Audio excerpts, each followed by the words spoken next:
আসসালামু আলাইকুম সবাইকে। আমি ইমরান ভাই, রুম ইতালি থেকে।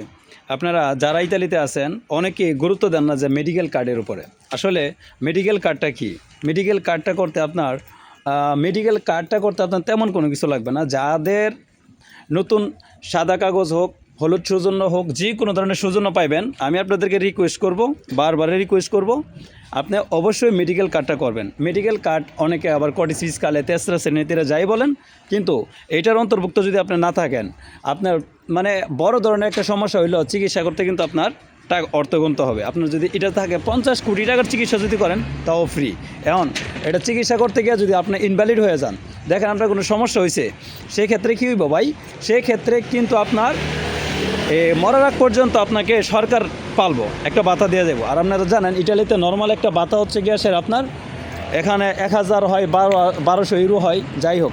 তো আমার কথা হচ্ছে সকলে যারা নতুন সৌজন্য পাইছেন, পেরমেসিডি সৌজন্য পাইছেন, সাদা সৌজন্য, হলুদ সৌজন্য, খুব শীঘ্রই আপনি মেডিকেল কার্ড, যেটাকে তেসরা শ্রেণীতেরা বলেন, এটা করে নেবেন। কারণ আপনি মেডিকেল কার্ড তেসরা শ্রেণীতে যদি না করেন, আপনার কিন্তু পার্সোনালি ডাক্তার ইটালিতে নাই। যে কোনো একটা কাজের ক্ষেত্রে সমস্যা হলো আপনি কোথায় যাবেন?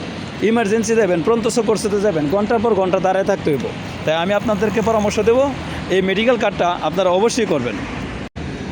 ধরেন আপনার এটা হচ্ছে মেডিকেল কার্ড, আমি আপনাদেরকে দেখাচ্ছি, একটা সেকেন্ড। এটা হচ্ছে আপনার মেডিকেল কার্ড, ঠিক আছে? এই মেডিকেল কার্ডটা আপনারা অবশ্যই করে রাখবেন। যাদের যে কোনো সমস্যা চিকিৎসা, এই কার্ডটা শুধু এই কাজেই না, শুধু আপনার অসুস্থ হলেন মেডিকেল কার্ড এটার জন্যই না। এই কোয়ার্টিসিসকাল একটা নাম্বার থাকে, আপনার কাজের কন্ট্যাক্ট করতে গেলে কিন্তু এটা লাগবে, কন্ট্যাক্ট ছাড়তে গেলে কিন্তু এটা লাগবে, বেকারত্ব ভাতা পেতে গেলে, যে কোনো কাজে এটা আপনার মানে ইটালিতে যে কোনো কাজ করতে চান, এটা হচ্ছে এক নম্বরে সর্বপ্রথম এই কাজটা এটা লাগবে। রেসিডেন্ট করতে যাবেন, এটা লাগবে।